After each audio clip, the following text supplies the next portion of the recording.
নমস্কার বন্ধুরা, কেমন আছেন সবাই? সিংরাজ প্লেটে আপনাদেরকে স্বাগত জানাই।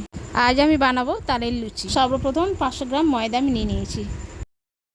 ময়দার মধ্যে দিয়ে দেবো তালের পাল্প,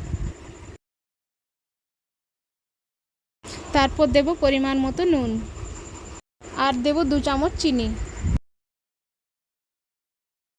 ময়ানের জন্য দেব তেল।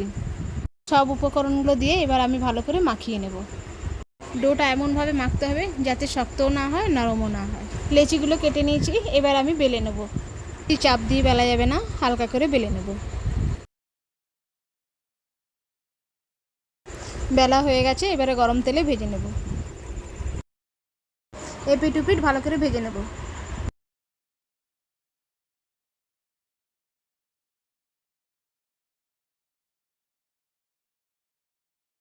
এবারে তুলে নেব।